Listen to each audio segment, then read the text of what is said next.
The judge ruled that Trump can no longer use the song, Hold On, I'm Coming. They denied a motion to force the Trump campaign to take down any previously recorded uses of the song, though.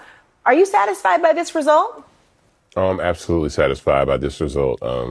We wanted injunctive relief just based on the fact that Donald Trump was continuing to use the song after we told him not to use the song, and he actually served notice that he was no longer supposed to play the song at his rally. So this is definitely an outcome that I'm pleased about.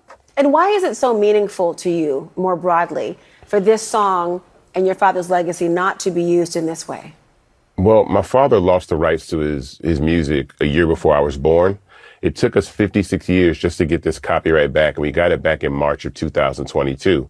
As soon as we get it back in May, Donald Trump starts using it without our permission at an NRA rally in Houston, moments after the Uvalde mass shooting.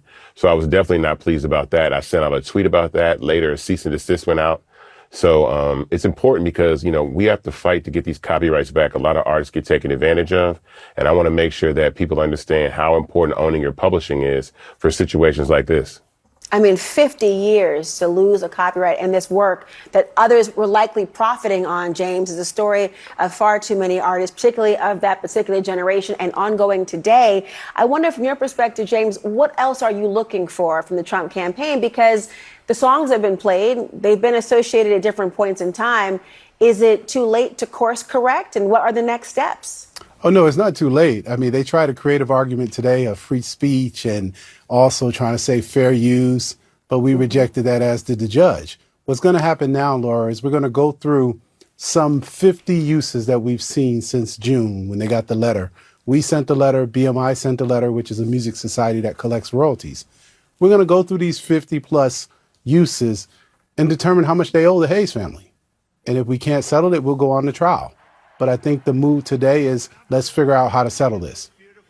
Because each instance would be an infringement, essentially, allegedly, and there would be a licensing fee that would have been owed. Really quickly, though, if you had this license, would you still have the power to be able, or if you had given the license to him or anyone else, would you still have the power to be able to withhold the ability to perform the song if you didn't like who wanted to use it, if it was more broadly available to have a license? Well, yes, if the way it works is BMI gives you what's called a blanket license, and they have a catalog of songs in this blanket that you can use at your rallies.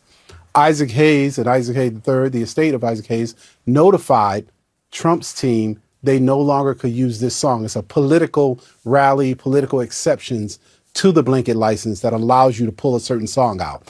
The difference I want to point out is when you see other artists doing it, say a Celine Dion, some of the others who have complained, they don't own their copyright. Mr. Hayes Jr. here, or excuse me, Mr. Hayes III here was fortunate that he took control of the copyright. He gave the termination notice. So he sets the groundwork for who can use it and who can't use it. Very important point. Thank you for explaining how this was actually able to be authorized or not. Isaac, your father, he wrote this song, but it was the duo Sam and Dave who performed it. Now, Sam Moore, who's one half of Sam and Dave, that has come out in support of Trump using the song and actually suggested in a sworn statement filed with the court by the Trump campaign that he is opposed to what you're doing now. How would you like to respond to him? Well, I understand Mr. Moore has his political views, but for me, this is a non-political situation. This is about the fact that someone was using copyright without our permission. And it was more about the character and the nature of Donald Trump, a person that has been found liable of sexual abuse, and that said a lot of disrespectful things about women, especially black women. And I know for certain, as a brother to 7 sisters, and my father was a father to 7 daughters, he would not approve of Donald Trump using his music to degrade and disrespect women in that fashion. So Sam's comments are fine, but they're not politically motivated. And I have no further comment to say anything to Sam.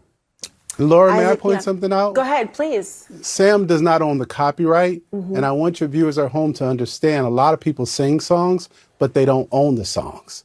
So he can have an opinion about the song, and we respect him as the singer and the legend that he is. However, the Hayes family owns the copyright. So they get to determine whether or not Donald Trump or any other politician can use the song at a rally or a fundraiser or anywhere else because they own the copyright.